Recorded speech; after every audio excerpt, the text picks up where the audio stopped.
الله من الشيطان الرجيم. بسم الله الرحمن الرحيم.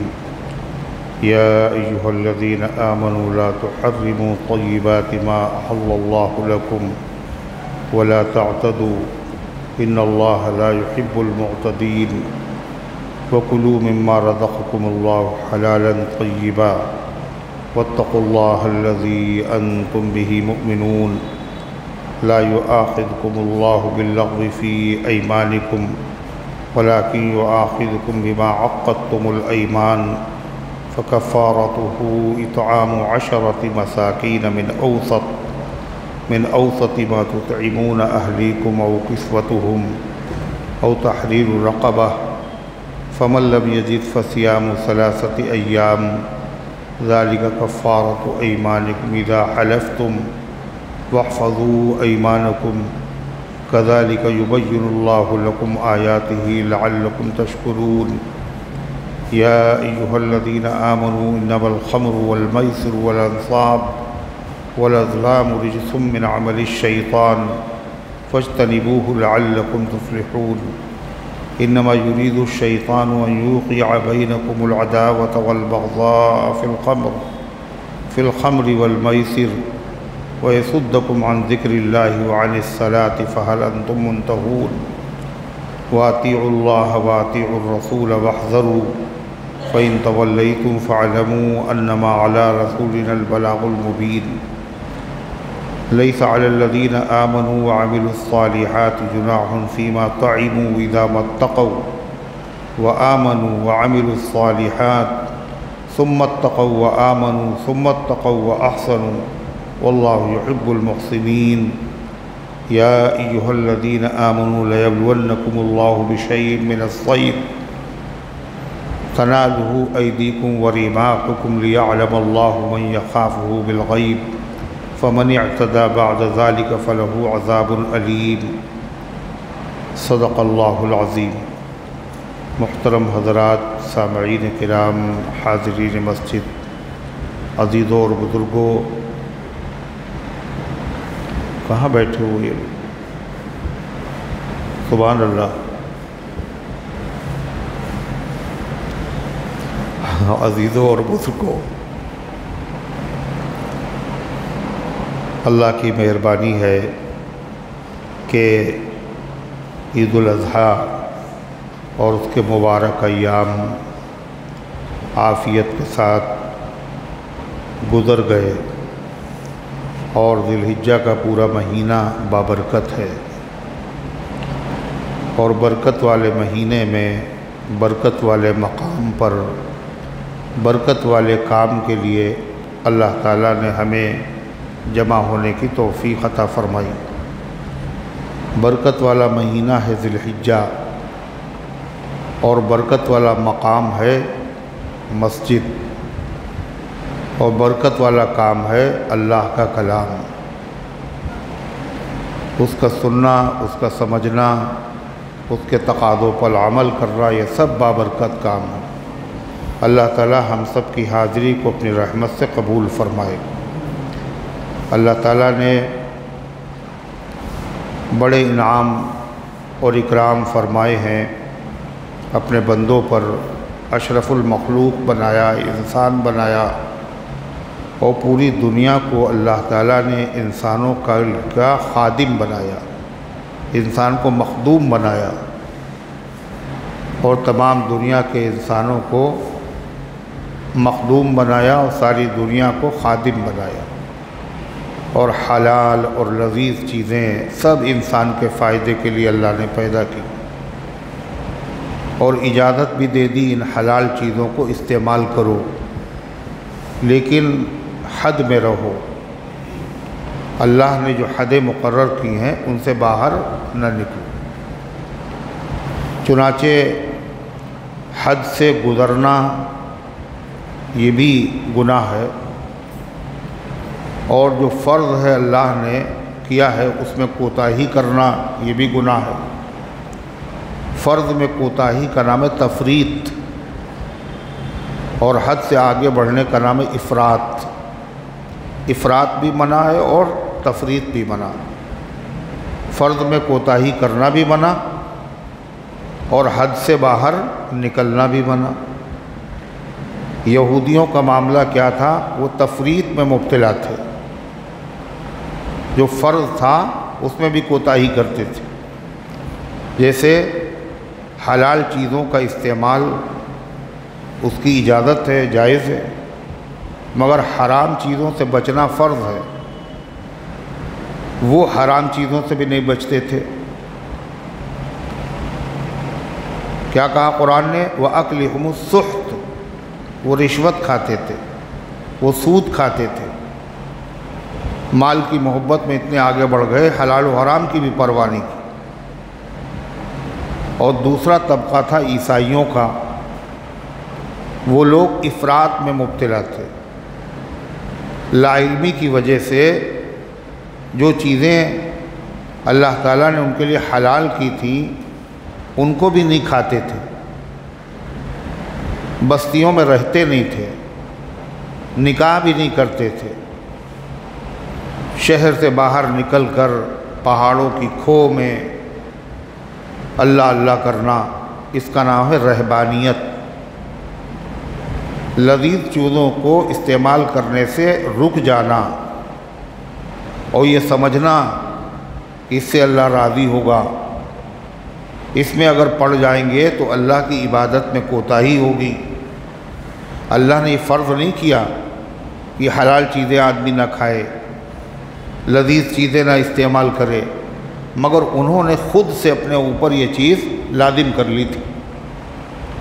وَرَهْبَانِيَةً ابْتَدَعُوهَا، اللہ کہتا وہ رہبانیت جو انہوں نے اپنے طور پر ایجاد کر لی تھی، مَا كَتَبْنَاهَا عَلَيْهِمْ، ہم نے ان پر رہبانیت فرض نہیں کی تھی کہ حلال چیزیں بھی نہ کھاؤ، نکاح بھی نہ کرو، اور آبادی میں بھی نہ رہو، شہر سے باہر چلے جاؤ۔ تو یہودی تفریط میں مبتلا تھے اور عیسائی افراط میں مبتلا تھے۔ یہ امت معتدل امت ہے، درمیانی امت۔ اعتدال ہی کا نام صحت ہے، اگر بیلنس بگڑ جائے تو بیماری ہے، حد سے آگے بڑھ گئے تو گناہ۔ حد جو اللہ نے مقرر کی ہے اس حد سے بھی اپنے آپ کو پیچھے رکھنا، یہ کیا ہے؟ یہ بھی بظاہر تقویٰ ہے، مگر اللہ کے وہاں یہ پسند نہیں۔ وہ مسلمان جو بالکل سب سے کنارے رہے، اللہ اللہ کریں گے، نہ ہم سے کسی کو اذیت ہوگی نہ کسی کو ہم سے اذیت ہوگی، فرما وہ پسند نہیں ہے۔ اللہ کے بندوں میں رہے، لوگوں کی اذیتیں برداشت کرے، وہ اللہ کو بندہ پسند ہے۔ تو اس لیے اللہ تعالیٰ نے یہود و نصارہ کے طریقے سے اس امت کو منع کیا، اور کیا کہا سنیے، یا ایھا الذین آمنوا، اے ایمان والو،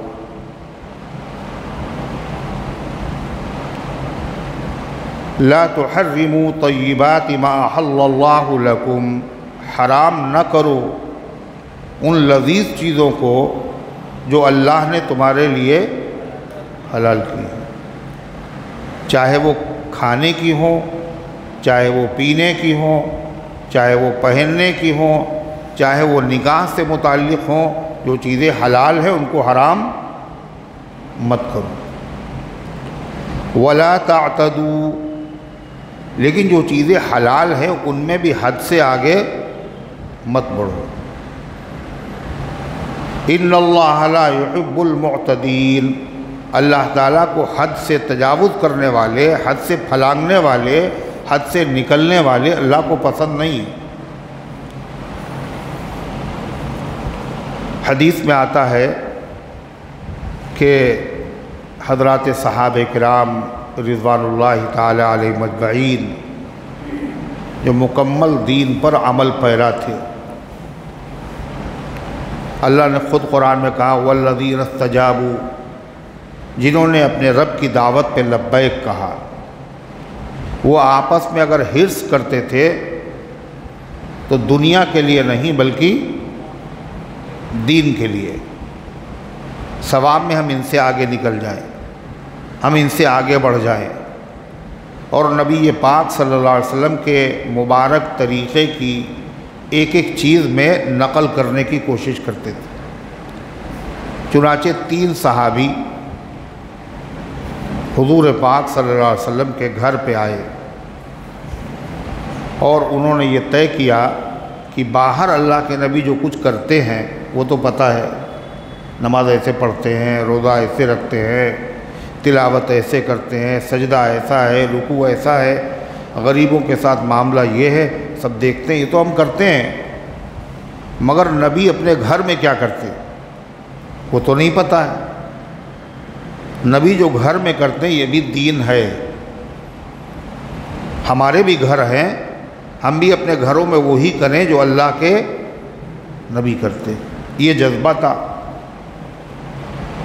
تو وہ ایک تصور لے کر کے آئے کہ اللہ کے نبی صلی اللہ علیہ وسلم اللہ کے محبوب ہیں، سب سے بڑے پیغمبر ہیں، آپ گھر میں بھی اللہ کی عبادت ایسی کرتے ہوں گے کہ عبادت کے علاوہ کوئی کام آپ کرتے ہی نہیں ہوں گے۔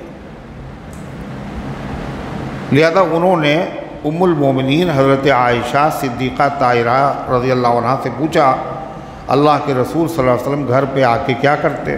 تو انہوں نے فرمایا آپ گھر پہ سوتے بھی ہیں اور نوافل بھی پڑھتے جاگتے بھی ہیں اور سوتے بھی ہیں، آپ اپنے گھر والوں کا حق بھی ادا کرتے ہیں اور آپ نفلی روزے رکھتے ہیں اور کبھی نہیں رکھتے۔ تو وہ تو یہ سوچ کر کے آئے تھے کیا کہ اللہ کے نبی تو گھر میں جا کے کسی سے بات ہی نہیں کرتے ہوں گے، نہ بیوی سے مطلب ہوگا نہ بچوں سے مطلب ہوگا، خالی اللہ اللہ کرتے ہوں گے، ہر وقت آپ کا ہر لمحہ اللہ کی یاد ہی میں گزرتا ہوگا، یہ سوچ کے آئے تھے۔ مگر جب ان کو جواب یہ ملا کہ آپ سوتے بھی ہیں اور نفلیں بھی پڑھتے ہیں، نفلی روزے رکھتے ہیں اور نہیں بھی رکھتے ہیں، بیوی بچوں سے بات چیت بھی کرتے ہیں، ان کے حقوق بھی ادا کرتے ہیں، تو ان لوگوں نے اس کو کم سمجھا۔ کم کا مطلب اللہ کے نبی کے اعتبار سے کم نہیں، اپنی سوچ کے اعتبار سے، ہم جو سوچ کے آئے تھے اس سے یہ کم معلوم ہوا۔ پھر ان لوگوں نے نبی کریم صلی اللہ علیہ وسلم کے اس فعل پر اعتراض نہیں کیا، بلکہ اپنے دل کو سمجھایا۔ کیا سمجھایا؟ اللہ کے رسول تو اللہ کے محبوب ہیں، بخشے بخشائے ہیں، آپ کو زیادہ محنت کرنے کی ضرورت نہیں ہے، ہم لوگ گناہ گار ہیں، ہم لوگوں کو زیادہ محنت کرنے کی ضرورت ہے۔ لہذا ایک نے یہ قسم کھا لی کہ ہم نکاح نہیں کریں گے۔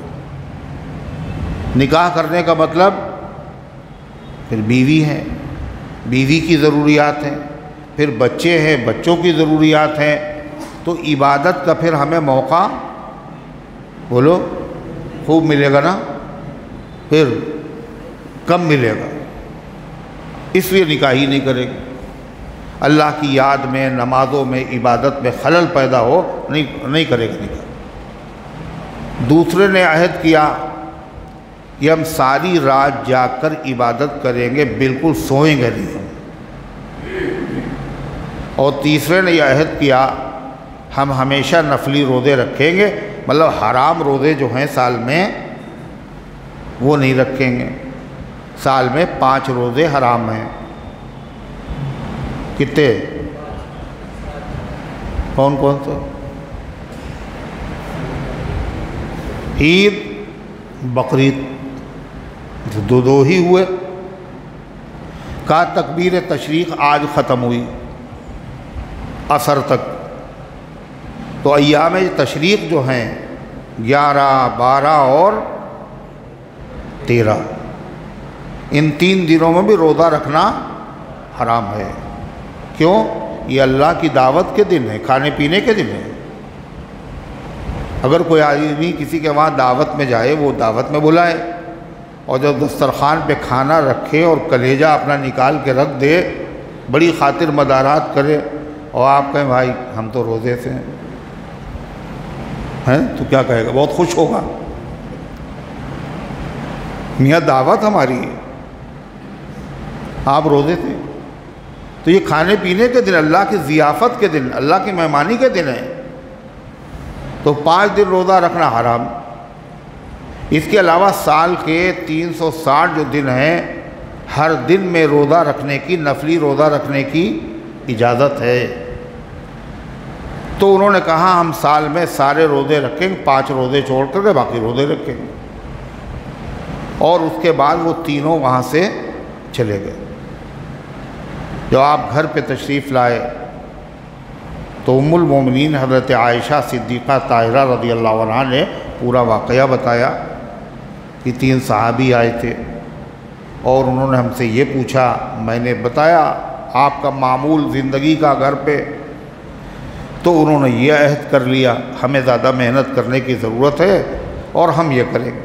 تو آپ صلی اللہ علیہ وسلم غصہ ہوئے اور آپ منبر پہ تشریف لے گئے، صحابہ کو جمع کیا اور کہا سنو، میں تم سب سے زیادہ اللہ سے ڈرنے والا اور اللہ کی عبادت کرنے والا ہوں۔ میں نفلی نماز پڑھتا ہوں اور سوتا بھی ہوں، اور میں اپنے بیوی بچوں کے حق بھی ادا کرتا ہوں، اور میں نفلی روزے رکھتا ہوں اور نہیں بھی رکھتا ہوں۔ پھر آپ نے فرمایا ھذا من سنتی، یہ میری سنت ہے، یہ میرا طریقہ ہے کہ بیلنس برقرار رکھو، ایک طرف جھک نہ جاؤ۔ بیوی کا بھی حق ہے، آنکھوں کا بھی حق ہے، جسم کا بھی حق ہے، بچوں کا بھی حق ہے، اللہ کا بھی حق ہے، بندوں کا بھی حق ہے، مہمانوں کا بھی حق ہے، زیارت ملاقات کے لیے جو آنے ان کا بھی حق ہے۔ سب کا حق ادا کرنا یہ دین ہے، نہیں سمجھے؟ خالی نماز روزہ کرنا دین نہیں ہے، ہر حقدار کے حق کو ادا کرنا یہ دین ہے۔ اور ہم لوگ یہی سمجھتے ہیں جو زیادہ نماز روزہ کرتا کہتے ہیں یہ بڑا دیندار آدمی، اچھا وہ بھی اس بخار میں مبتلا ہو جاتا، واقعی ہم دیندار ہیں، اور جبکہ بیوی بچوں سے اس کا جھگڑا رہتا ہے، بیوی پریشان، بچے پریشان ہیں، کاروبار والوں کو شکایت رہتی ہے، محلے والوں کو بھی شکایت رہتی ہے، وہ سمجھ رہا ہم دیندار اور لوگ بھی کہنے بڑا دیندار۔ یہ دینداری تھوڑی ہے، یہ تو ایک ہی طرف جھک گیا خالی، بس ہر وقت نماز، ہر وقت تلاوت، ہر وقت ذکر، اور اللہ کے بندوں کو کوئی حق ہی نہیں ادا کر رہا ہے نا؟ ہم لوگوں کا حال ہے یہی، یا تو پھر عبادت ہی نہیں کریں گے، اور عبادت کریں گے تو پھر ایسی کریں گے، دوسری طرف نظر اٹھا کے نہیں دیکھیں گے، ایک طرف ڈھلک جائیں گے، ایک طرف وزن ہو جائے گا تو کیا ہوگا؟ ایک طرف وزن اگر ہو جائے اور ایک طرف بالکل خالی ہو تو کیا ہوگا؟ ارے گرے گا سامان سا تو نہیں گرے گا، ہے نا؟ بیلنس ضروری ہوتا ہے۔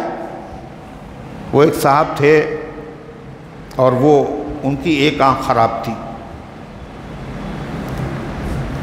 اور وہ دہلی کی چاندنی چوک سے گزرے تو انہوں نے دیکھا اعلیٰ درجے کی مارکیٹ، بہترین قسم کی دکانیں ہیں، سامان سجا ہوا ہے، چمک رہی ہے دہلی۔ خیر ایک طرف گئے، ایک آنکھ سے دیکھا انہوں نے، دوسری طرف تو دکھا نہیں۔ پھر جب پلٹ کے آئے تو دوسری سائڈ میں دیکھا کہ ادھر دکانیں ہیں، پہلے تو ادھر دیکھا نہیں، ایک ہی طرف دیکھا تھا، اب ادھر دیکھا۔ کہنے دہلی کے لوگ بھی بڑے عجیب غریب لوگ ہیں، ارے آدھا گھنٹے پہلے ادھر ساری دکانیں تھیں اور آدھے گھنٹے کے بعد اتنا اعلیٰ درجے کا مارکیٹ ادھر ہو گیا۔ تو ایک ہی طرف دیکھ رہے تھے وہ۔ ہم لوگوں کا حال بھی کیا ایک ہی طرف دیکھتے ہیں۔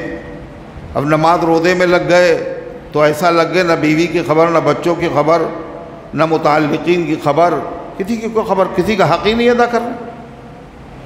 اور اگر دنیا میں پھنسے تو پھر ایسے پھنسے کہ نہ نماز کی فکر ہے، نہ روزے کی فکر ہے، نہ قربانی کی فکر ہے، کچھ نہیں۔ تو دین نام ہے سب کے حقوق ادا کرنے کا۔ آپ نے فرمایا یہ ہے میری سنت۔ سنت کے معنی، سنت معنی پہلے جو نماز سے پہلے پڑھی جاتی، نماز کے بعد میں پڑھی جاتی۔ سنت کے معنی طریقہ، راستہ، سیرت، عادت، یہ ہے میری سنت۔ یہ سنت کہتے ہیں الطریقۃ المسلوکۃ فی الدین، وہ راستہ جس پر دین میں چلا جائے اس کا نام سنت ہے۔ اللہ کے نبی صلی اللہ علیہ وسلم کا مبارک طریقہ، آپ نے فرمایا یہ میری سنت ہے۔ وَمَنْ رَغِبَ عَنْ سُنَّتِي، اور جس کو میرا طریقہ پسند نہ آئے، وہ اس سے زیادہ عبادت کرنا چاہے، نیک بننا چاہے، فَلَيْسَ مِنِّي، میرا اس سے کوئی رشتہ نہیں، میرا اس سے کوئی تعلق نہیں۔ تو قرآن کریم کی آیات اسی موقع پر اس طرح کی آیتیں نازل ہوئیں۔ کیا؟ یا ایھا الذین آمنوا، اے ایمان والو، لا تحرموا طیبات ما احل اللہ لکم، ان چیزوں کو جو لذیذ ہیں اللہ نے تمہارے لیے حلال کیے ہیں ان کو حرام مت کرو۔ اور حرام کرنے کے تین طریقے، کیا طریقے؟ تین طریقے۔ ایک طریقہ تو یہ ہے اللہ نے جن چیزوں کو حلال کیا ہے ان کو حرام سمجھے، عقیدے کے اعتبار سے۔ اللہ کہہ رہا حلال، وہ سمجھ رہا ہے بولو حرام۔ یہ الٹا کر لو، اللہ نے کیا حرام اور وہ سمجھ رہا ہے حلال۔ احل اللہ البیع وحرم الربا، اللہ نے کاروبار حلال کیا ہے اور سود کو حرام کیا ہے۔ اب وہ کہہ رہا ہے کچھ نہیں، یہ سب مولویوں کا بنایا ہوا ہے اور سب چلتا ہے، سب جائز ہے، سود سب جائز ہے، حلال ہے۔ تو جس چیز کا حلال ہونا نص قطعی سے ثابت ہو، اس کو حرام کا عقیدہ رکھنا یہ کفر ہے۔ کیا یہ کفر؟ اور جو چیز شریعت نے حلال کی ہے اور اس کو دلیل قطعی سے ثابت ہے، قرآن و سنت سے ثابت ہے، اس کا حلال ہونا، اس کو حرام سمجھنا، یہ کیا ہے؟ یہ بھی کفر ہے۔ سمجھ گئے؟ ایک حرام کرنا یہ ہے، اللہ نے حلال کیا، وہ عقیدے کے اعتبار سے عقیدہ رکھتا یہ حرام ہے، یہ کفر ہے۔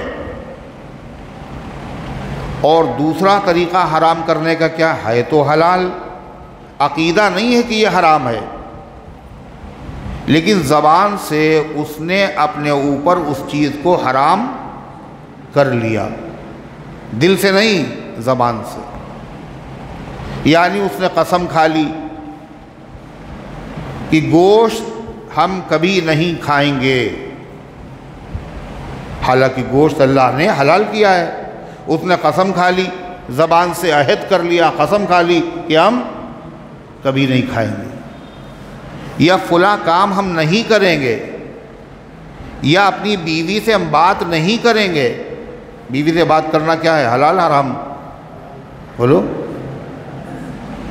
حلال حرام نہیں، بلکہ یہ تو عبادت ہے، صرف جائز نہیں بلکہ یہ تو عبادت ہے۔ بہت سے لوگ یہ بھی سمجھتے ہیں بیوی سے اگر کوئی آدمی بات چیت کرتا ہے تو وہ سمجھتے ہیں یہ بزرگ نہیں، بزرگ وہی ہے جو کسی سے بات ہی نہ کرے۔ حضرت تھانوی رحمۃ اللہ علیہ اپنی اہلیہ کو علاج کے لیے لے کر کے گئے میرٹھ، وہاں کوئی حکیم تھے، تو حضرت جب وہاں پہنچے تو ظاہر ہے مشک خود ہی مہکتا ہے، جب پہنچ گئے تو لوگ آنے لگے اور بیعت ہونے لگے۔ تو ایک خاتون نے کہا دوسری خاتون سے، ہم تو حضرت سے بیعت ہو گئے ہیں اور تم بھی بیعت ہو جاؤ۔ کہنے ہم نہیں بیعت ہوں گے۔ ہم تو ایسے پیر سے بیعت ہے، یہ کیسے بزرگ ہے اپنی بیوی کو ساتھ میں لے کے گھوم رہے؟ ہمارے پیر وہ ہیں جنہوں نے 20 سال سے بیوی سے بات ہی نہیں کی، ہم تو ایسے بزرگ سے بیعت ہیں۔ تو وہ بھی بڑی سمجھدار خاتون تھی، کہنے تمہارا پیر 20 سال سے گناہ کر رہا ہے اور تم اسے بزرگی سمجھ رہی ہو؟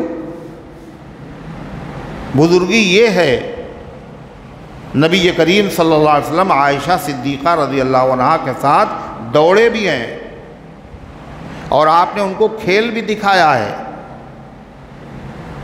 یہ ہے بزرگی، اللہ کے نبی کی سے بڑی کسی کی بزرگی ہوگی؟ اچھا، اور ایک بات اور ہے، بزرگوں کے طریقے الگ الگ ہوتے ہیں، ان پہ حال طاری ہوتا ہے، وہ اپنے حال میں نہیں ہوتے ہیں۔ کوئی بزرگ کچھ کر رہا ہے، کسی بزرگ نے کچھ کیا، مگر ہمارے لیے حکم کیا ہے؟ بولو، بزرگ کی پیروی کرنے کا حکم ہمارے لیے نہیں ہے۔ کس کی پیروی کرنے کا حکم ہے؟ بولو، اللہ کے رسول۔ بزرگوں نے کیا ہوگا، وہ حال ہوگا ان کا، ان کے اعتبار سے جائز ہوگا، مگر اللہ نے یہ نہیں کہا فلاں بزرگ کی پیروی کرو، فلاں بزرگ کی پیروی کرو۔ کیا کہا؟ قُلْ إِن كُنتُمْ تُحِبُّونَ اللَّهَ فَاتَّبِعُونِي، کہہ دیجئے اگر تم اللہ سے محبت رکھتے ہو تو میری اتباع کرو۔ اور جس نے اس کو سمجھ لیا وہ تو بچ گیا، اور جس نے اس کو نہیں سمجھا تو گڑبڑ ہو جائے گا۔ کیسے؟ بزرگوں کے واقعات میں آتا ہے کہ ان کی آنکھ میں تکلیف ہوئی، کسی بزرگ کی آنکھ میں تکلیف ہو گئی، تو ڈاکٹروں نے کہا کہ دیکھیے صاحب، اگر آپ نے سجدہ کیا تو آپ کی آنکھ، بولو، ٹھیک ہو جائے گی، بالکل خراب ہو جائے گی، دکھے گا نہیں پھر کبھی آپ۔ تو ان بزرگ نے کیا کہا؟ آنکھ رہے یا جائے، سجدہ تو ہم کریں گے، اور کیا سجدہ، اور آنکھ ضائع ہو گئی۔ یہ ان بزرگ کا حال تھا، مگر ہمارے لیے حکم نہیں ہے کہ ہم بھی، بولو، یہی کریں۔ ہمارے لیے حکم کیا ہے؟ جو اللہ کے پیغمبر صلی اللہ علیہ وسلم نے کیا ہے ہم وہ کریں۔ آپ نے کیا کیا؟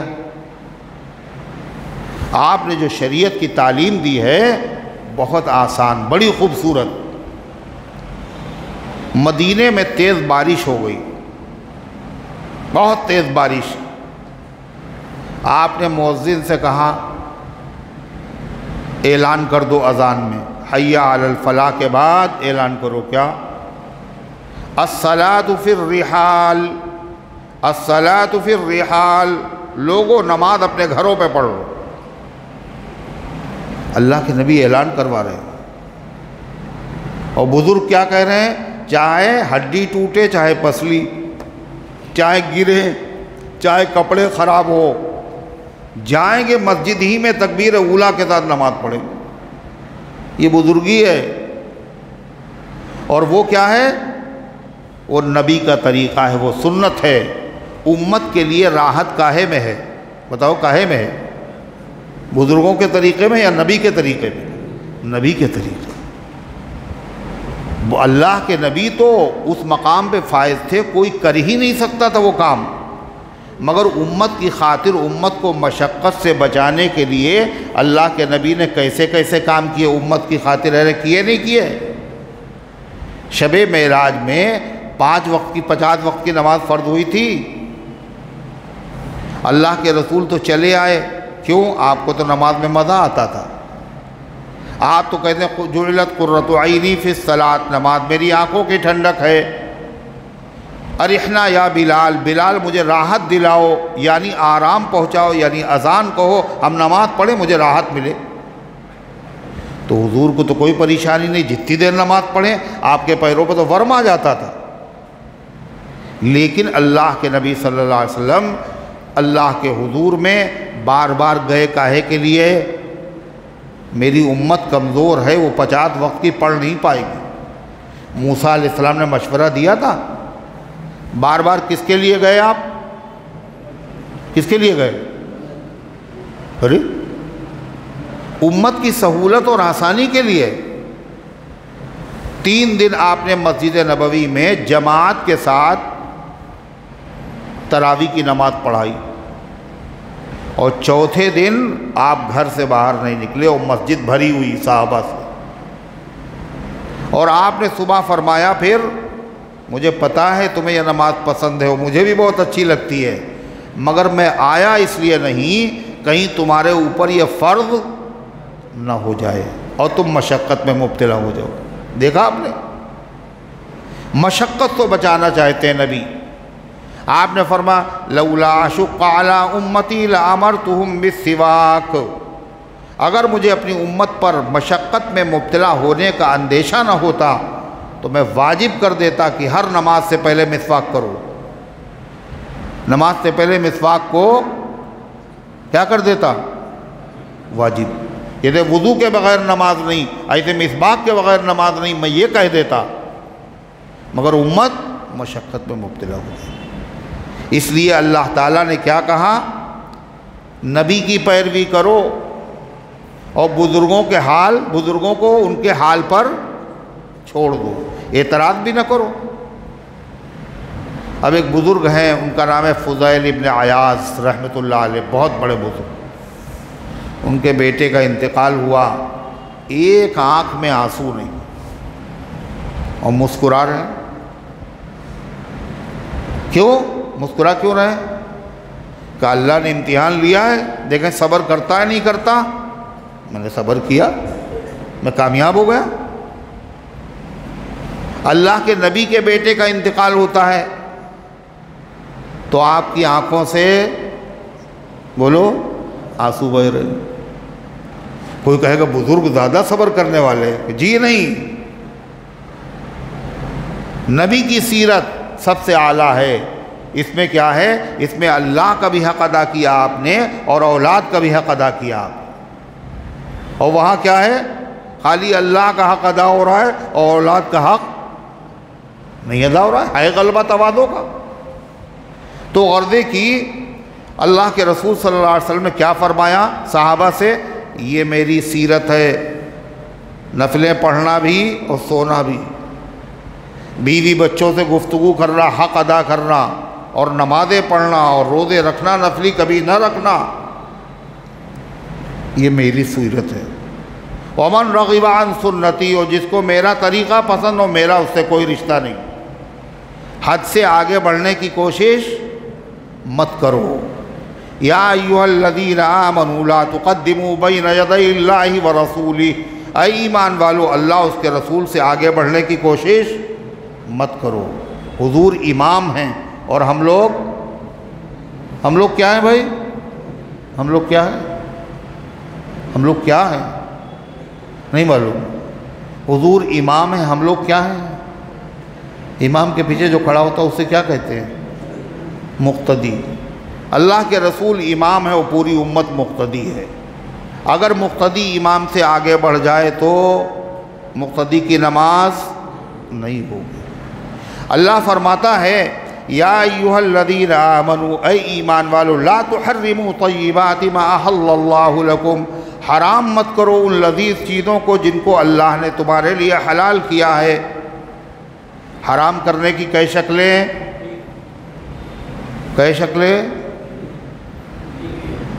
بولو نا، کئی شکلیں ہیں، اور ہم نے بتائی کئے؟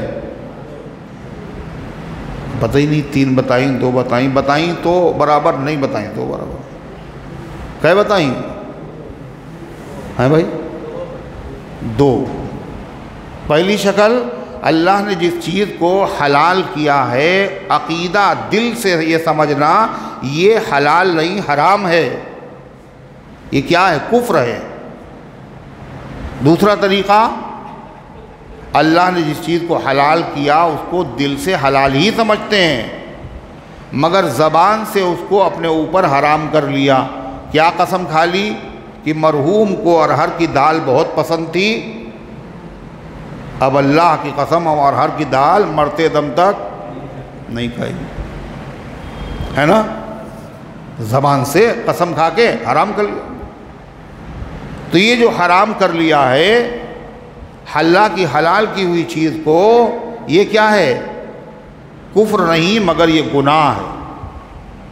کیا یہ گناہ ہے؟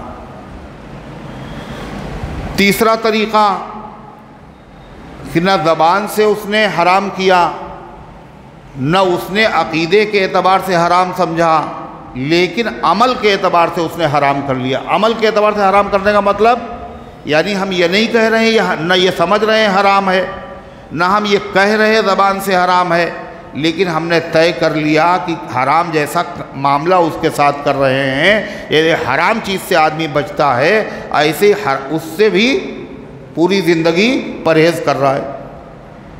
نہیں سمجھ میں آئی بات؟ ارے سمجھے نہیں سمجھے؟ حلال ہے، حلال سمجھ رہا ہے، زبان سے بھی کہہ رہا ہے یہ چیز حلال ہے، لیکن عمل کے اعتبار سے اس کو حرام جیسا معاملہ اس کے ساتھ کر رہا ہے۔ جیسے حرام سے بچا جاتا ہے ایسے پوری زندگی اس سے بچ رہا ہے نا؟ چائے نہیں پئیں گے، نہیں پئیں گے، کبھی نہیں پی رہا ہے، یہ نہیں کہنا حرام ہے چائے پینا، نہ سمجھ رہا ہے حرام ہے لیکن پی نہیں رہا ہے۔ تو کہا اس کی دو شکلیں ہیں، اگر وہ نہیں پی رہا ہے چائے، نہیں پی رہا ہے دودھ، نہیں کھا رہا ہے گوشت، حلال سمجھ رہا ہے، حلال کہہ رہا ہے مگر استعمال نہیں کر رہا ہے، بچ رہا ہے اس سے، تو بچنے کی دو شکلیں، یا تو اس کو ثواب سمجھ کے ایسا کرے گا، یا جسمانی نقصان سے، روحانی نقصان سے بچنے کے لیے پرہیز کرے گا۔ اگر اس کو ثواب سمجھ کے کر رہا ہے ایسا تو یہ بدعت ہے۔ کیا یہ بدعت ہے؟ پہلے وہ بھینسا جو تھا وہ حاجی صاحب کا مرید ہو گیا تھا، تو بھینسا کا گوشت ہم کھائیں گے نہیں، ہم نہیں کہہ رہے یہ حرام ہے، نہ ہم حرام سمجھ رہے ہیں مگر کھائیں گے نہیں، حاجی صاحب کا مرید جو ہو گیا، اس لیے کہ اگر ہم کھا لیں گے تو کیا ہوگا؟ یہ ثواب کا کام نہیں رہے گا، پھر تو ثواب سمجھ کے چھوڑ رہا ہے نا، یہ بدعت ہے۔ وَكُلُّ بِدْعَةٍ ضَلَالَةٍ، اور ہر بدعت گمراہی ہے۔ وَكُلُّ ضَلَالَةٍ فِي النَّارِ، اور ہر گمراہی کہاں لے جانے والی ہے؟ جنت میں، جہنم میں لے جانے والی ہے۔ اور اگر ڈاکٹر نے کہا اگر تم نے شوگر استعمال کی تو مر جاؤ گے تم، تو میٹھا حلال سمجھتا بھی ہے، منہ سے حلال کہتا بھی ہے، طبیعت بھی چاہتی میٹھا کھانے کی، مگر حرام سے جیسے بچا جاتا ہے ایسے ہی بچ رہا ہے اس سے۔ کاہے کے لیے؟ جسمانی نقصان سے بچنے کے لیے۔ تو یہ کیا ہے؟ کہ یہ جائز ہے۔ یہ کیا ہے؟ جائز۔ یہ ہے آپ کی شریعت، کتنی خوبصورت، کتنی وسیع، ہر پہلو پہ روشنی ڈال دی۔ یا ایھا الذین آمنوا، اے ایمان والو، لا تحرموا طیبات ما احل اللہ لکم، مت حرام سمجھو، مت حرام کرو ان لذیذ چیزوں کو جن کو اللہ نے تمہارے لیے کیا کیا ہے؟ زبیر کیا کیا ہے؟ جن کو اللہ نے تمہارے لیے، اب سوچ رہے ہیں حرام کہیں یا حلال، جن کو اللہ نے تمہارے لیے حلال کیا ہے ان کو حرام مت کرو۔ وَلَا تَعْتَدُوا، اور حد سے آگے مت بڑھو، یعنی اللہ نے حلال کیا ہے تم حرام سمجھ رہے ہو، یہ بھی حد سے آگے بڑھنا ہے۔ اپنے اوپر بلا وجہ بلا ضرورت زبان سے اسے حرام کر رہے ہو، یہ بھی حد سے آگے بڑھنا۔ اس سے پرہیز کر رہے ہو، ثواب کا کام سمجھ رہے ہو، بزرگی سمجھ رہے ہو، یہ تقویٰ سمجھ، یہ تقویٰ نہیں، تقوی کا حیضہ ہے نا، حد سے آگے مت بڑھو۔ ان اللہ لا يحب المعتدین، اللہ حد سے آگے بڑھنے والوں سے محبت نہیں کرتا۔ وَكُلُوا مِمَّا رَزَقَكُمُ اللَّهُ حَلَالًا طَيِّبًا، اور کھاؤ ان چیزوں میں سے جو عطا کی ہیں تمہیں اللہ تعالیٰ نے، حلالً طیبہ، جو حلال اور پاکیزہ چیزیں ہیں ان کو کھاؤ۔ اب یہ پتہ چلا کہ خنزیر وہ بھی کھائے جا رہے ہیں، یہ تو خدا نے حرام کیا ہے، یہ تو گندہ ہے۔ واتقوا اللہ، اور بچو گے کیسے حرام سے؟ اللہ سے ڈرو، اللہ دیکھ رہا ہے، اللہ کو جواب دینا ہے۔ واتقوا اللہ الذی انتم بہ مؤمنون، اس اللہ سے ڈرو جس پر تم ایمان رکھتے ہو، جس کو اس نے حلال کیا وہ حلال ہے، جس کو حرام کیا وہ حرام ہے۔ حرام سے بچو اور حلال کو استعمال کرو، یہی شکر ہے۔ اور حلال چیزوں کو استعمال نہ کرنا یہ کیا ہے؟ ناشکری ہے۔ اللہ نے دی ہے، استعمال کرو۔ پھر چونکہ حلال چیز کے بارے میں اگر کوئی آدمی قسم کھا لے کہ میں یہ نہیں کھاؤں گا تو وہ چیز کیا ہو جائے گی؟ حرام ہے نا؟ یہی تو بتایا نا۔ زبان سے اگر کوئی آدمی قسم کھا لے کہ میں یہ کام نہیں کروں گا تو اس کام کا کرنا اس کے لیے کیا ہو گیا؟ اب حرام۔ فلاں چیز نہیں کھاؤں گا، اس چیز کا کھانا کیا ہو گیا؟ حرام۔ اب مسئلہ کیا ہے؟ اگر وہ حلال چیز ہے، آپ نے قسم کھائی کہ نہیں کھائیں گے، تو یہ قسم آپ کی صحیح ہے غلط؟ غلط ہے۔ تو پھر کیا کرو؟ اللہ کا احسان دیکھیے، کہا حلال چیزیں کھاؤ، ہے نا؟ پھر کیا کہا؟ اگر تم نے غلطی سے ان کو اپنے اوپر حرام کر لیا ہے تو ہم تمہیں طریقہ بتاتے ہیں، ان کو تم کھاؤ، اور یہ جو تم نے حرام کیا ہے، قسم کھائی ہے، اس کا کفارہ ادا کرو۔ اللہ کے رسول صلی اللہ علیہ وسلم نے شہد کے بارے میں قسم کھا لی تھی کہ شہد نہیں استعمال کریں گے۔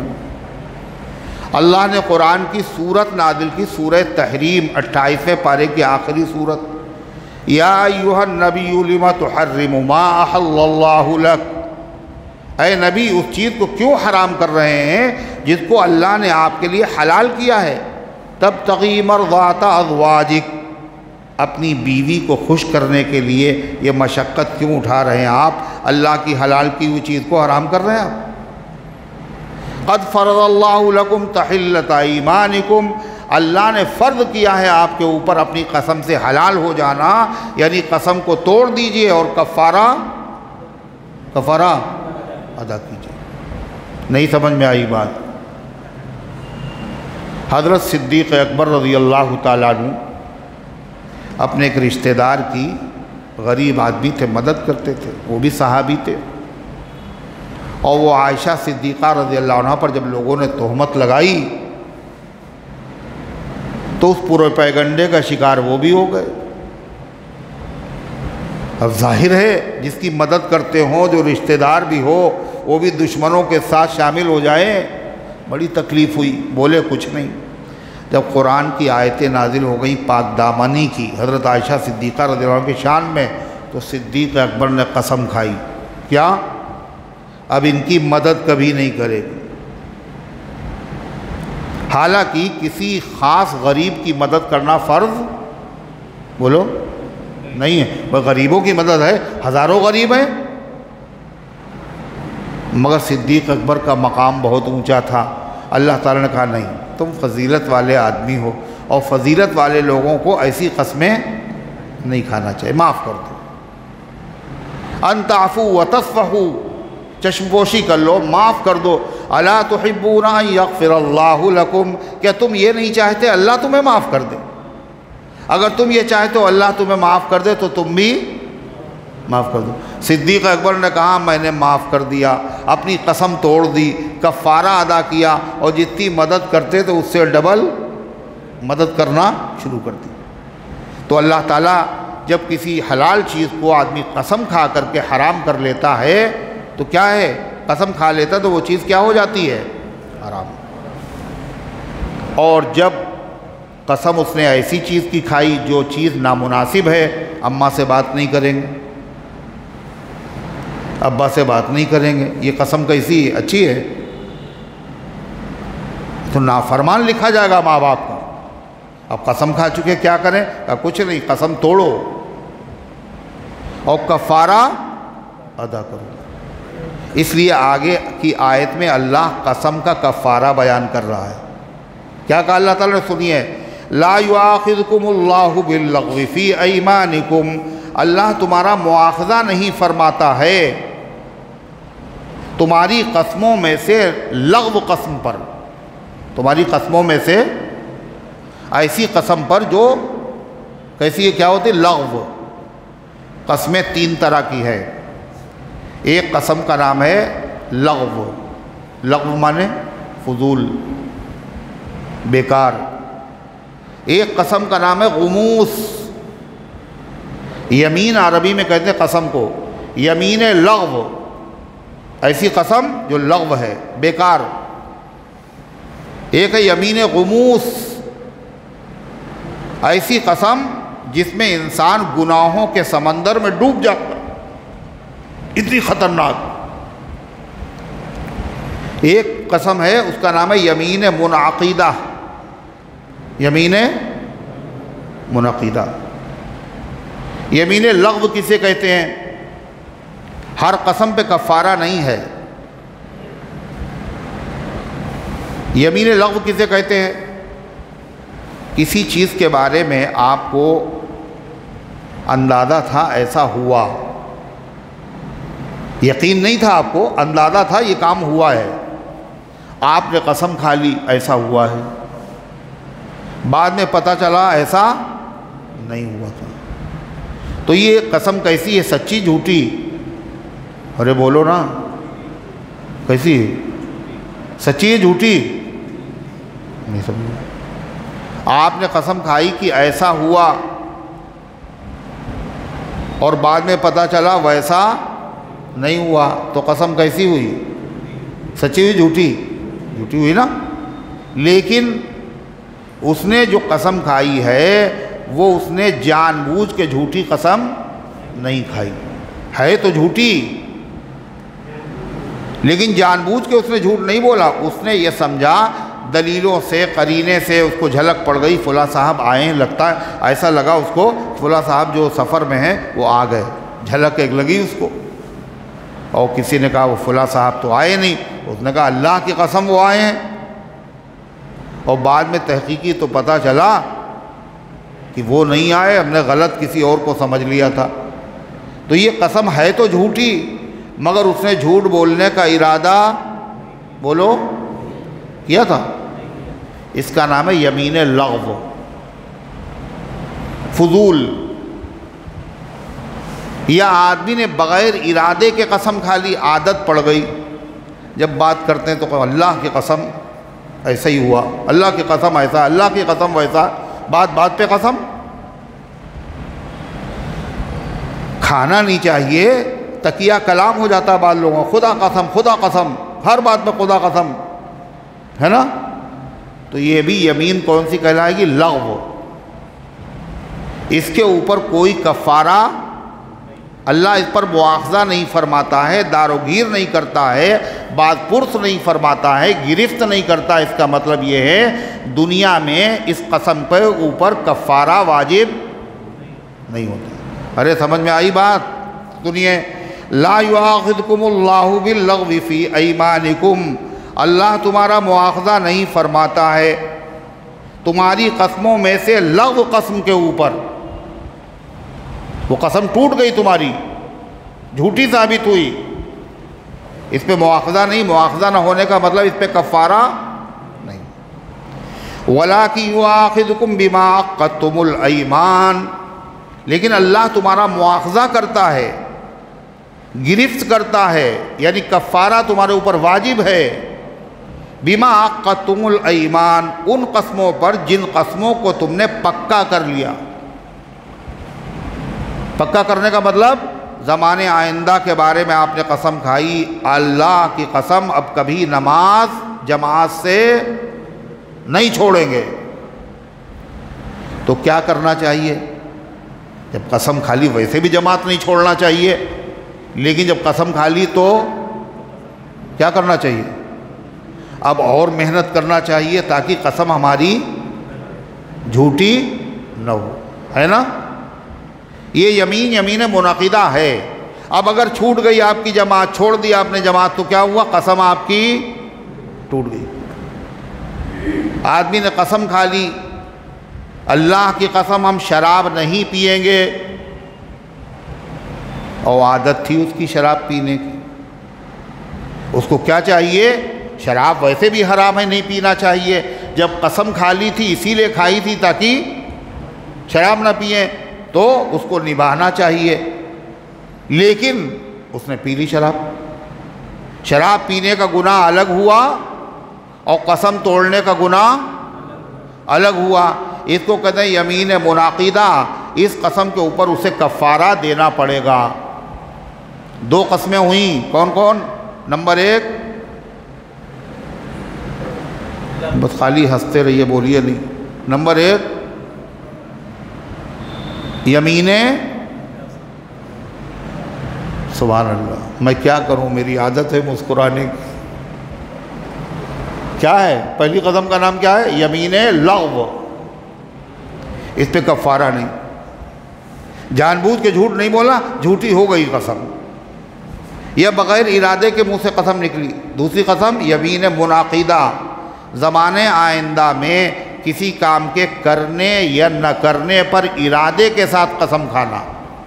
اگر یہ قسم ٹوٹ گئی تو کفارہ پھر واجب ہوگا، اس پہ مواخذہ ہوگا، اس کفارہ ہوگا۔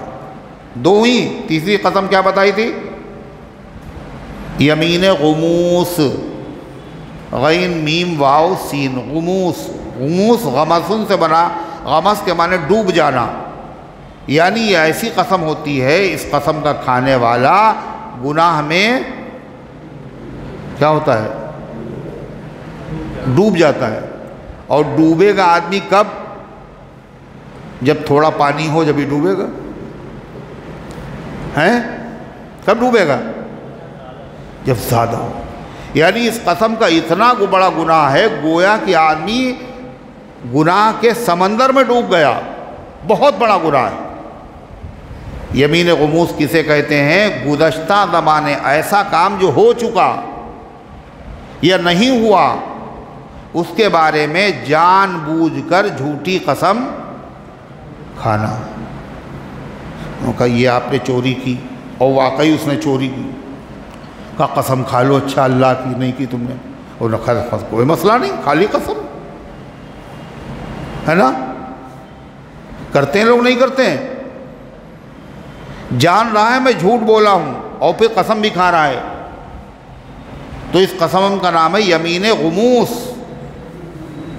یہ ایسی قسم ہے جس کا کوئی کفارہ نہیں ہے، یعنی کفارہ ہے ہی نہیں، اس کا گناہ اس کا ختم ہی نہیں ہوا۔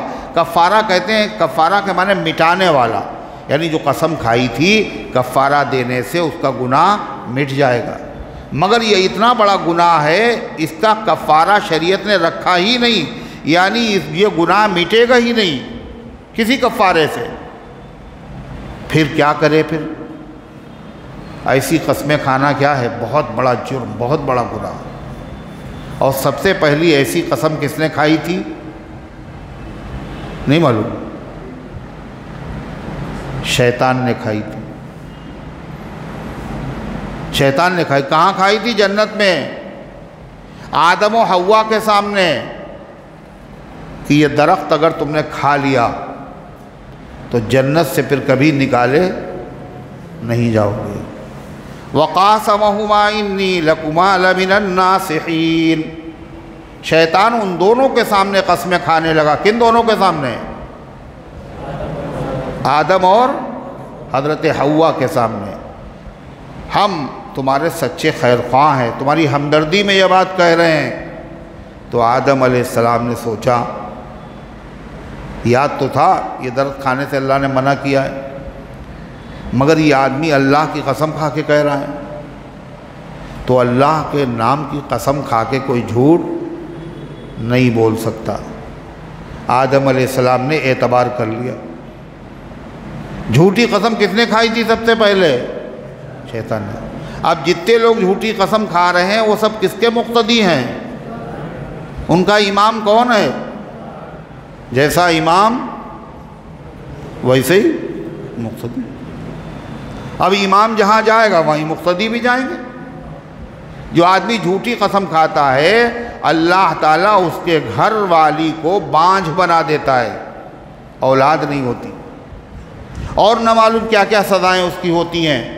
تو غرضے کی یمین لغو پر کفارہ نہیں، یمین غموس پر کفارہ نہیں، ایک قسم کے اوپر کفارہ ہے۔ وہ کون سی ہے؟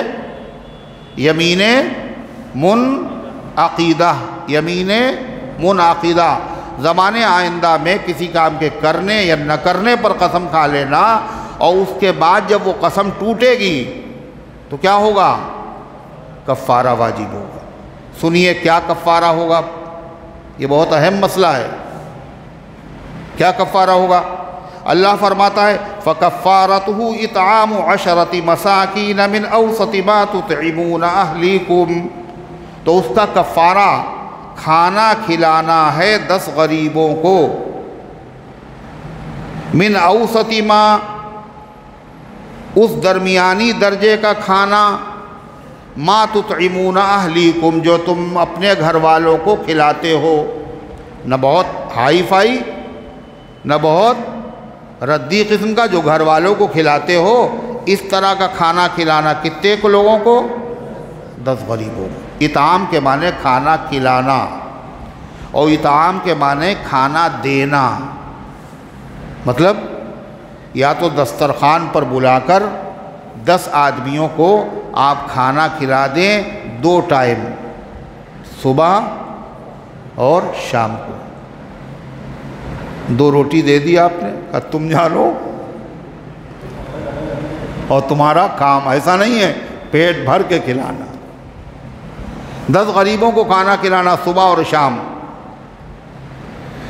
یہ قسم کا کفارہ۔ یہ تو وہ کھلانا یا کھانا دینا، کھلایا نہیں دسترخوان پہ بٹھا کے، بلکہ اتنے پیسے دے دیے، اتنا کھانا دے دیا، اور کہا کہ بھائی جاؤ اور تم اپنے کھا لینا۔ تو اس کا مطلب کیا ہے؟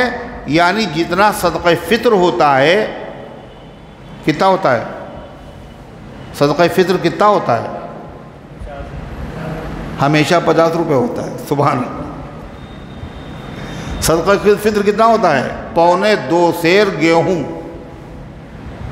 یا اس کی قیمت 1 کلو 666 گرام گیہوں، درمیانی قسم کا، اس کی جو بازار میں قیمت ہے، وہ قیمت ہر غریب آدمی کو دینا، کتنے لوگوں کو دینا ہے؟ 10 آدمیوں کو۔ تو قسم کا کفارہ پورا، چاہے دعوت کر کے کھلا دو اور چاہے کھانے کی قیمت دے دو۔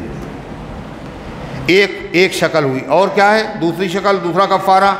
او کسوتہم، یا ان کو کپڑے پہنانا۔ کن کو؟ 10 غریبوں کو۔ کپڑے بھی درمیانی درجے کے۔ کپڑوں میں کیا؟ کرتا اور پاجامہ، کرتا اور لنگی، پینٹ شرٹ، جیسی حیثیت ہو۔ معمولی چیز ہے نا، گناہ ہے، اس کا کفارہ ہو رہا ہی ہے۔ اللہ نے جیسی حیثیت دی ہے تو کپڑے پہناؤ۔ او تحریر رقبہ، یا ایک غلام کو آزاد کرنا، ایک غلام کو آزاد کرنا۔ اب غلام وغیرہ تو ہے نہیں، اب 2 ہی آپشن ہمارے پاس ہیں۔ کیا؟ 10 غریبوں کو کھانا کھلانا یا کھانے کے پیسے دے دینا، یا 10 غریبوں کو کپڑے پہنانا۔ پھر اللہ فرماتا فَمَن لَّمْ يَجِدْ، یہ شریعت ہے، یہ ہے شریعت۔ ہو سکتا ہے قسم کھالی ہو، کفارہ ادا کرنا ہو، بہت غریب آدمی ہو، نہ کھانا کھلا سکتا ہے، نہ کھانا دے سکتا ہے، نہ کپڑے پہنا سکتا ہے۔ واقعی حقیقت میں اللہ کو دھوکہ نہیں دینا ہے، حیثیت تو ہے مگر پھر بھی اسی لائن میں لگ گئے، کہ یہ آسان ہے نا، یہ آسان ہے۔ فرمایا فمن لم یجد، اور جو نہ پائے، نہ کھانا کھلانے کی طاقت ہے نہ کپڑے پہنانے کی طاقت ہے، فصیام ثلاثۃ ایام، تو 3 دن روزے رکھنا ہے، 3 دن لگاتار روزے رکھنا ہے۔ کہ یہ ہوئی کام کی بات، روزے رکھ لیں گے، روزے رکھ لیں گے، ایسا نہیں، ایسا نہیں ہے۔ یہ کس کے لیے ہے؟ جو کھانا کھلانے کی طاقت نہ رکھتا ہو، جو کپڑے پہنانے کی طاقت نہ رکھتا ہو، اور آپ رکھتے ہیں اور پھر بھی آپ روزے رکھ رہے ہیں، تو اس کا مطلب ہوا اللہ سے آپ چال بازی کر رہے ہیں۔ اچھا، اور اگر بادشاہ ہو، ہے نا، اور وہ قسم کا کفارہ دے، تو اس کے لیے 10 غریبوں نہیں 1000 کے لشکر کو کھانا کھلانا آسان ہے، اور کپڑے پہنانا بھی آسان ہے۔ ان کے لیے کفارہ کیا ہونا چاہیے؟ جو ان کے لیے مشکل ہے، کیا مشکل ہے؟ کیا مشکل ہے؟ روزہ رکھنا مشکل، وہ تو بائیں ہاتھ کا کھیل۔ فمن لم یجد، اور جو جس کو مقدور نہ ہو، جس کو قدرت نہ ہو، فصیام ثلاثۃ ایام، تو 3 روزے رکھنا ہے۔ ذالک کفارۃ ایمانکم اذا حلفتم، یہ کفارہ ہے تمہاری قسموں کا جب تم قسم کھا لو۔ قسم کھانے کا مطلب قسم کھانے پہ کفارہ نہیں ہے، جب قسم تمہاری ٹوٹ جائے تب یہ کفارہ ہے۔ آپ نے سوچا یہ قسم ٹوٹ تو جائے گی ہی، ہے نا، تو پہلے سے 10 غریبوں کو آپ نے کھانا کھلا دیا اور کپڑے پہنا دیے، اور بعد میں قسم توڑی آپ نے، تو یہ کفارہ کافی نہیں ہوگا۔ کیوں؟ نماز کا ٹائم ابھی ہوا نہیں اور آپ نے نماز پڑھ لی، ہو جائے گی نماز۔ روزے کا ٹائم نہیں ہوا، روزہ رکھ لیا آپ نے، وقت سے پہلے حج ہو جائے گا۔ یہ کفارہ ہے کاہے کا؟ قسم ٹوٹنے کا، اور قسم ابھی ٹوٹی نہیں اور آپ نے کفارہ ادا کر دیا، تو پھر سے ادا کرو۔ کہیے 1 مہینہ انجیکشن لگیں گے آپ کے، 1 دن ناغہ کیا تو پھر سے 1 مہینہ۔ ذالک کفارۃ ایمانکم، یہ تمہاری قسموں کا کفارہ ہے۔ اذا حلفتم واحفظوا ایمانکم، اور اپنی قسموں کی حفاظت کرو۔ حفاظت کرنے کا مطلب بلا ضرورت شدیدہ، بغیر مجبوری کے قسم مت کھاؤ۔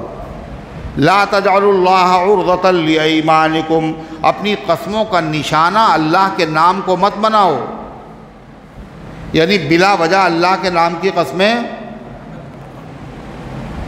بلا ضرورت۔ اور اگر کھا لی ہے تو پھر کھانے کے بعد اگر وہ جائز کام ہے جس پہ قسم کھائی ہے تو کیا کرو؟ اس کو نباہو، اس کو ٹوٹنے نہ دو، یہ قسم کی حفاظت ہے۔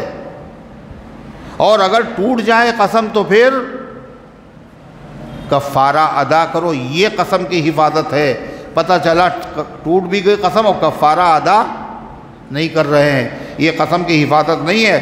واحفظوا ایمانکم، اپنی قسم کی حفاظت کرو۔ اللہ کہہ رہا ہے کذالک یبین اللہ لکم آیاتہ، اسی طرح اللہ بیان کرتا ہے تمہارے سامنے اپنی آیتیں۔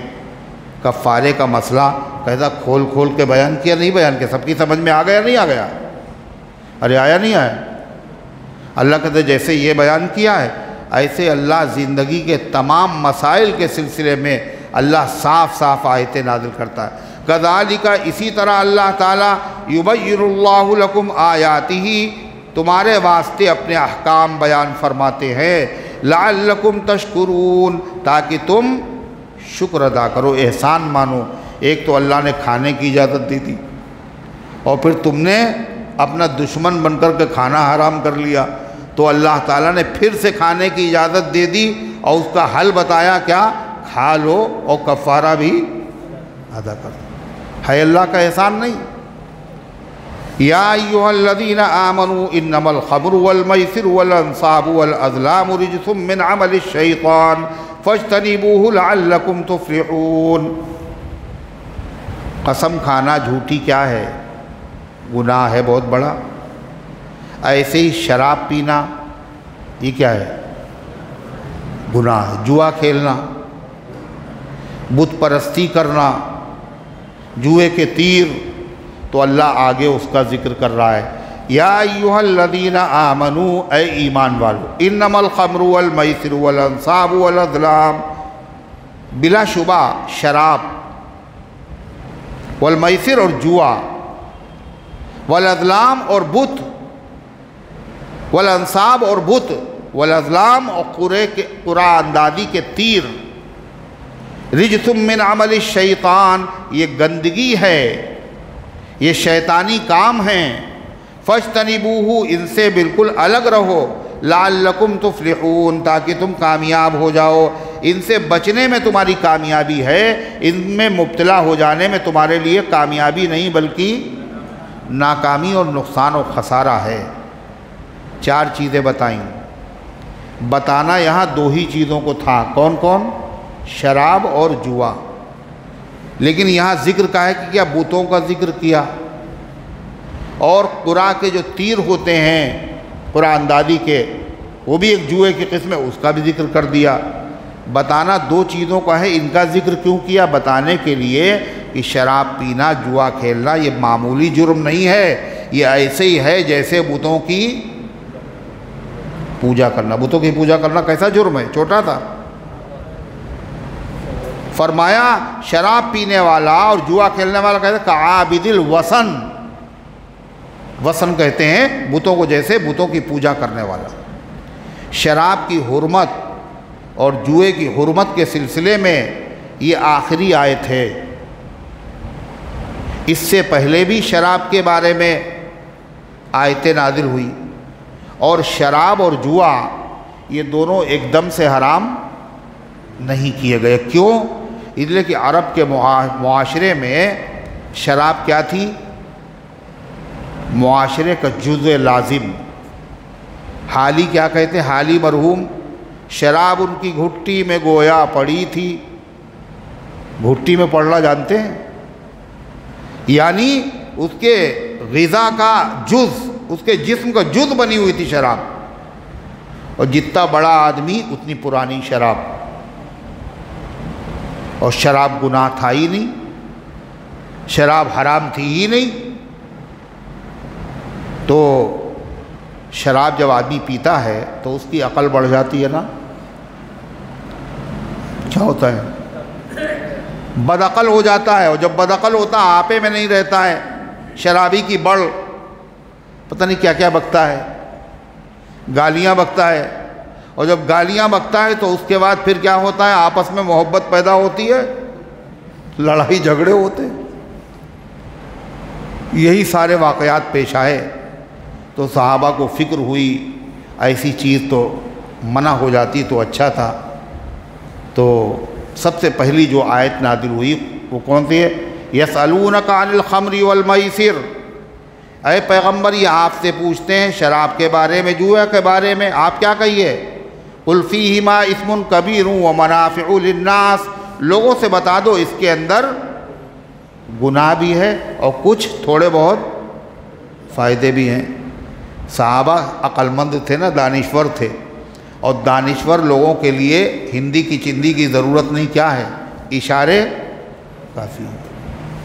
بہت سے صحابہ نے اس آیت کو سننے کے بعد شراب پینا چھوڑ دیا۔ حرام نہیں ہوئے بھی تھا سب، مگر حرام ابھی تھی نہیں، پیتے رہے بس۔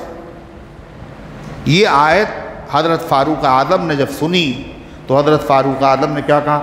اللہم بین لنا فی الخمر بیانا شافیہ، اے اللہ شراب کے بارے میں کوئی صاف حکم نازل فرمائیے۔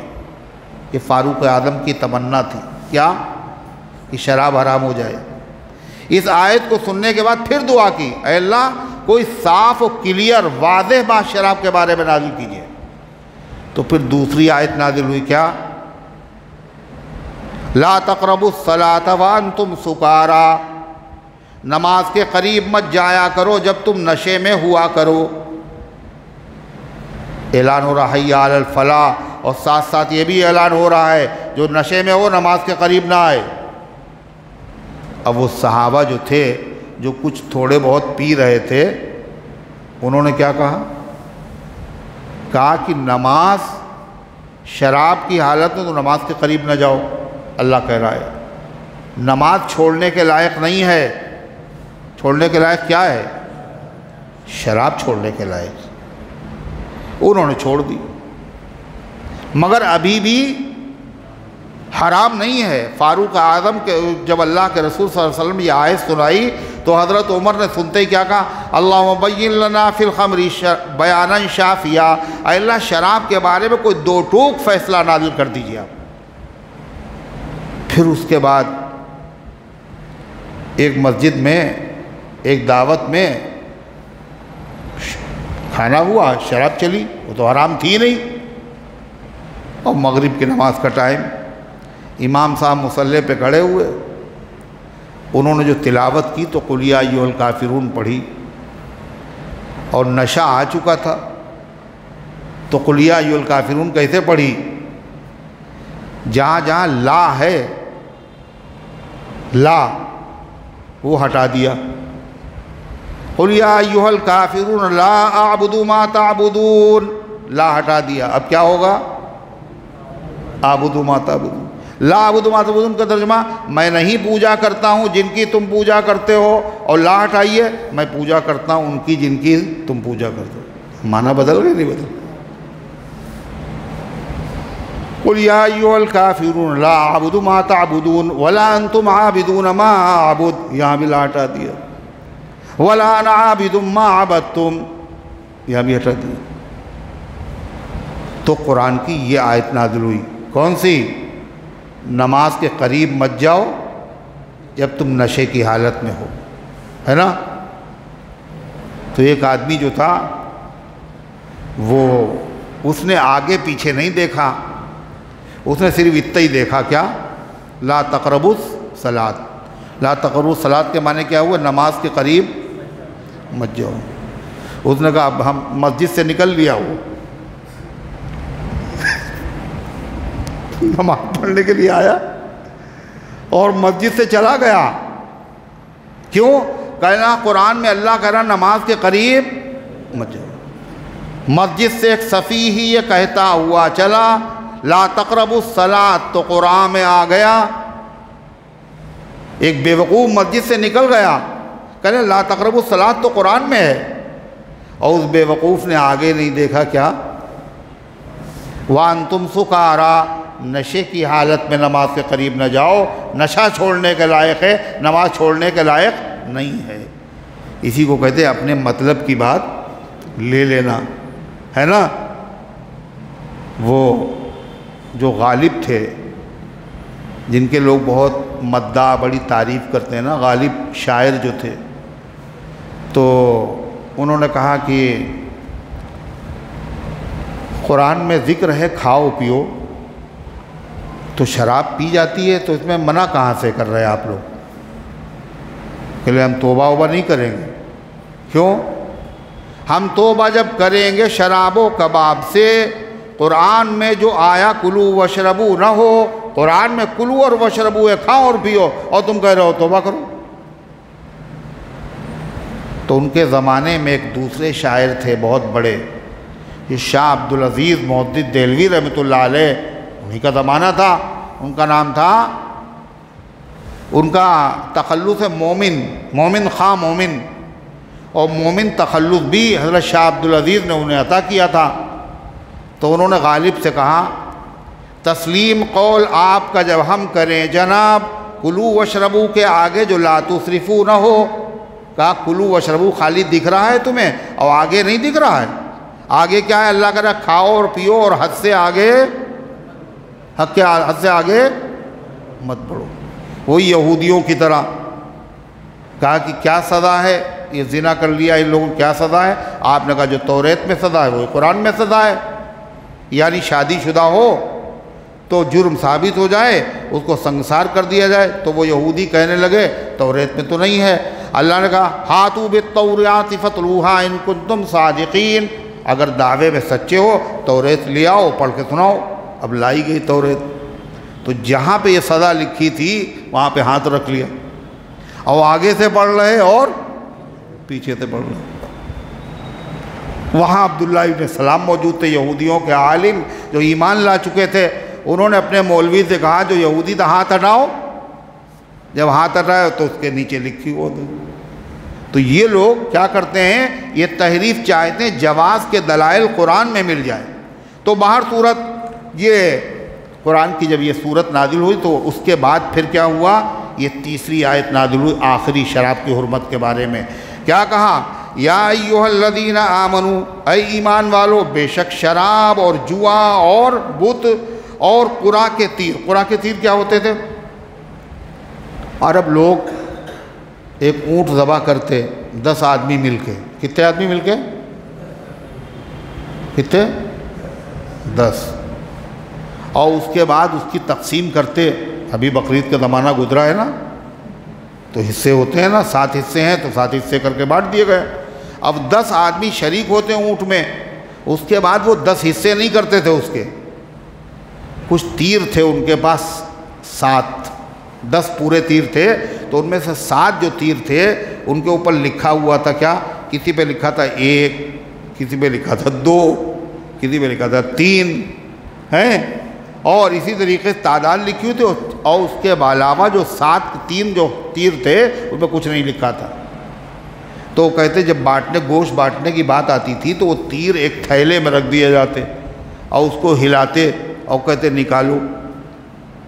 اب جو تیر نکالا جاتا جس میں لکھا ہوتا 2 تو اس کو ڈبل حصہ مل جاتا، جس میں ملتا 1 تو 1 حصہ، اور 3 نکلا تو 3 حصے، اور وہ تیر نکلا جس پہ کچھ نہیں لکھا ہے تو پیسے تو دیے تھے مگر ملا کچھ نہیں، لاٹری ہے نا، کسی کے نکل آئی کسی کے نہیں نکلی۔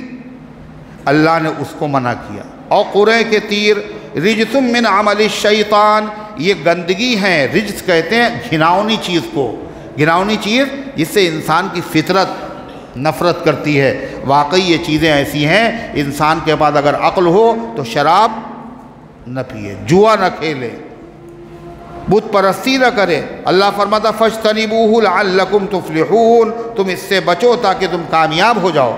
اللہ تعالیٰ نے فرمایا اور شراب و جوئے میں تمہارا بڑا نقصان ہے، دنیا کا بھی ہے اور دین کا بھی۔ کیا نقصان ہے؟ انما یرید الشیطان ان یوقع بینکم العداوۃ والبغضاء فی الخمر والمیسر، شیطان چاہتا ہے کہ کرا دے تمہارے، ڈال دے تمہارے درمیان عداوت اور دشمنی شراب اور جوئے کے ذریعے سے۔ شیطان کیسے چاہتا ہے؟ شراب پلاتا کون ہے؟ کون پلاتا ہے؟ شیطان۔ جوا کون کھلواتا ہے؟ دیکھا ہے کبھی کھلواتے ہوئے؟ دل میں وسوسے ڈالتا ہے اس میں بڑا فائدہ ہوگا، ہے نا، اور پھر اس کے ذریعے سے کیا کرتا ہے؟ آپس میں لڑائی کرا دیتا ہے۔ شراب جب آدمی پیتا ہے ہوش میں تو رہتا نہیں ہے، اور اس کے بعد گالیاں بکتا ہے، جب گالیاں بکتا ہے تو لڑائی ہوتی ہے۔ جوئے سے بھی لڑائی کیسے ہوتی ہے؟ اب جوئے میں ایک آدمی ہارتا اور ایک آدمی جیتتا ہے۔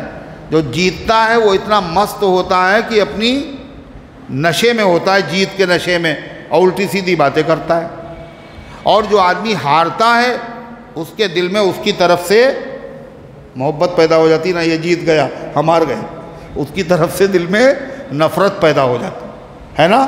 اللہ تعالیٰ فرماتا ہے شیطان چاہتا ہے کہ ڈلوا دے تمہارے درمیان میں عداوت اور دشمنی جوئے اور شراب سے۔ ایک تو نقصان یہ، دوسرا نقصان وَيَصُدَّكُمْ عَنْ ذِكْرِ اللَّهِ وَعَنِ الصَّلَاةِ فَهَلْ أَنْتُمْ مُنْتَهُونَ، اور شیطان چاہتا تمہیں روک دے، کاہے سے؟ اللہ کی یاد سے۔ اور تجربہ بتاتا ہے، مشاہدہ بتاتا ہے، جو لوگ شراب پیتے ہیں ان کو تو ہوش ہی نہیں ہوتا ہے، وہ نماز کیا پڑھیں گے؟ اور جو لوگ جوا کھیلتے ہیں وہ بھی نمازی ہوتے ہیں نا، وہ لوگ زیادہ تر بے نمازی ہوتے ہیں، اور نمازی بھی ہو جب بھی اگر جوئے کھیل رہا ہو تو جماعت کی پابندی کرتا ہے نا، وہ کیا کہتے ہیں ایک چال اور، ہے نا، شطرنج ایک چال اور، نماز بھی جا رہی ہے، وقت بھی جا رہا ہے، اور یہاں تک نہ کھانے کا ہوش نہ پینے کا ہوش، نہ گھر والوں کی ضرورت کا ہوش. ارے ہے یا نہیں؟ اللہ فرماتا وَيَصُدَّكُمْ عَنْ ذِكْرِ اللَّهِ وَعَنِ الصَّلَاةِ. اور شیطان کیا چاہتا ہے؟ تمہیں روک دے اللہ کے ذکر سے اور نماز سے. نماز میں بھی تو اللہ کا ذکر ہوتا ہے، مگر نماز کو الگ سے ذکر کیا کیونکہ نماز تمام اعمال میں سب سے فضیلت والا عمل ہے. اللہ تعالیٰ فرماتا فَهَلْ أَنْتُمْ مُنْتَهُونَ. تو یہ بتاؤ، تمہیں بتا دیا گیا شراب میں نقصان ہے، جوئے میں نقصان ہے، یہ گندگی ہے، شیطانی کام ہے. بولو اب رکو گے یا اب بھی نہیں رکو گے؟ فَهَلْ أَنْتُمْ مُنْتَهُونَ. کیا رک جاؤ گے تم؟ فاروق اعظم نے جب یہ آیت حضور نے ان کو سنائی، انہی کو سنا رہے حضور بلا بلا کے، کیوں؟ وہی دعا کر رہے تھے کیا اے اللہ کوئی واضح حکم نازل کر دیا شراب کے بارے میں. جب یہ آیت فاروق اعظم نے سنی تو کہنے لگا انتہینا، ہاں ہم رک گئے، ہم باز آ گئے. اللہ فرماتا وَأَطِيعُوا اللَّهَ وَأَطِيعُوا الرَّسُولَ. اور اے ایمان والو اللہ کا کہنا مانو اور اللہ کے رسول کا کہنا مانو ہر چیز میں. وَاحْذَرُوا. اور احتیاط رکھو. اور دیکھو اللہ کا حکم آنے کے بعد اگر تم نے اللہ اس کے رسول کا حکم نہیں مانا تو نقصان نہ اللہ کا ہوگا نہ اللہ کے. کس کا ہوگا؟ تمہارا ہوگا. اللہ کے رسول کا نقصان کیوں؟ ان کا جو کام تھا وہ تو کام انہوں نے کر دیا. ان کا کام کیا تھا؟ اللہ کا حکم سنا دینا. اب تمہارا کام ہے ماننا. فرمایا اللہ تعالیٰ نے فَإِن تَوَلَّيْتُمْ. اور اگر تم اعراض کرو گے، عمل نہیں کرو گے، فَاعْلَمُوا أَنَّمَا عَلَىٰ رَسُولِنَا الْبَلَاغُ الْمُبِينُ. تو تم جان لو کہ ہمارے رسولوں کے ذمے صاف صاف اللہ کا حکم پہنچا دینا تھا. شراب پہلے حرام نہیں تھی تو گناہ بھی نہیں تھا اس کا پینا.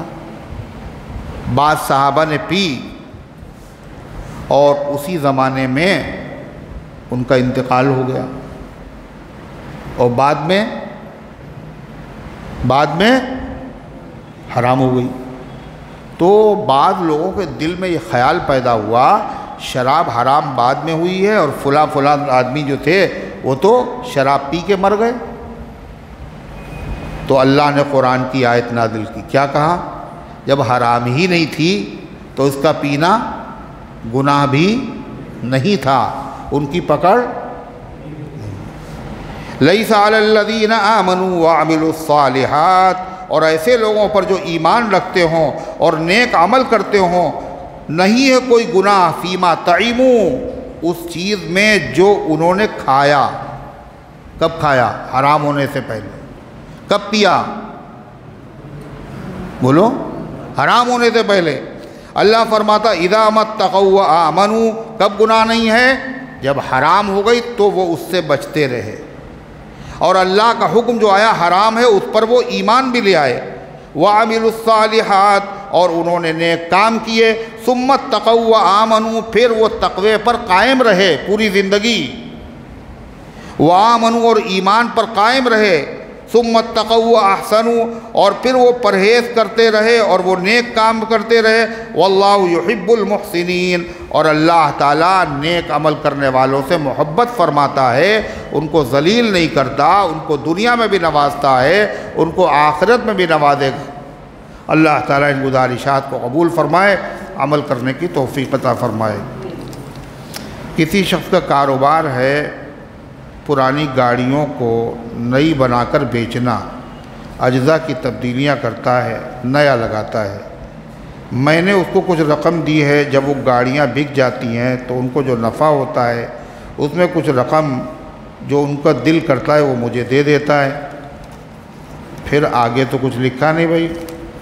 تو ایسی رقم آپ کے لیے جائز ہے، گناہ نہیں ہے اور ان کے لیے بھی جائز ہے. حلیمہ کے لیے دعا کریے ولادت میں آسانی ہو، اللہ آسانی پیدا فرمائے. فاطمہ کے لیے دعا کر دیجیے اللہ تعالیٰ ان کو صاحب اولاد بنائے.